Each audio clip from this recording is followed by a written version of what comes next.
We found a hotel room here at the Marriott Marquis during GDC, where we caught up with a few Australian game developers, in particular Nicholas here, who's working at Nnooo on a couple of downloadable titles here on DS and on Wii. First of all, we're in reality now, but you're augmenting that reality with Spirit Hunters Inc. Can you tell us a little bit about the concept and just what the player's doing? So the idea is the player can go anywhere in the world and they'll find different spirits hiding in their house or the garden, maybe down at the shopping mall, and different players will find different spirits in different places. So you've got this great dialogue where you maybe meet up at school or at university and you start to chat about, oh, I found these spirits here, maybe you should go and try down at the train yard, or maybe you should go to the shopping mall.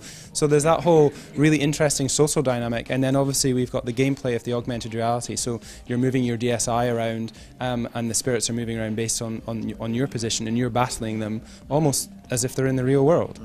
So what kind of things determine what kind of spirits are available in, say, this room? What kind of things are you looking at? Okay, well, first off, there's two versions of the game. There's a shadow version and a light. So depending on which version you have, that determines some of the spirits.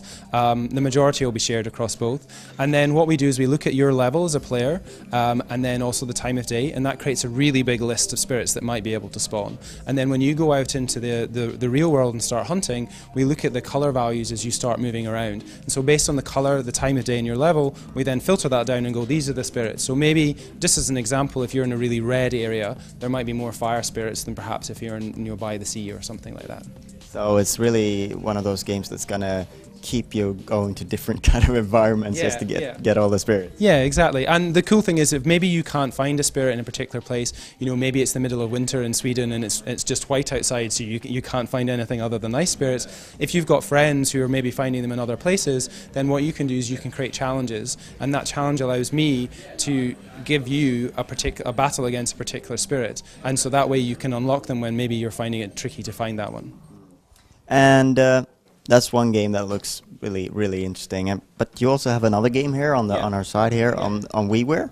Yeah, so that's called Escape Vektor, and the idea there is the Vector has been trapped inside your Nintendo Wii, and through various chapters, this is chapter 1, you're going to have to help free him in a bit of a kind of Tron type, esque way. So the idea is that the player starts off very simply. You just border what we call cells in each level, and when you do that, they'll explode and the exit will appear, and that'll allow you to escape from the level. And then as you progress, you'll get detonation abilities, so you can send out a shockwave to kill enemies. You'll get a boosting ability, so you can travel really fast. And then there's various sort of puzzle elements that get introduced and enemies that start patrolling to make life more tricky for you. So could you tell us a little bit about you as a developer, because you're kind of a new name. I didn't know about you before I came here, so sure. Can you tell us a little bit what you're doing and where you are at? Okay, so I used to work at Electronic Arts in London as a lead designer, and then moved to Australia in 2006. We set up Nnooo, and our first game was a launch title for Wiiware in North America called Pop. Since then, we primarily focused on Nintendo platforms and DSiWare in particular.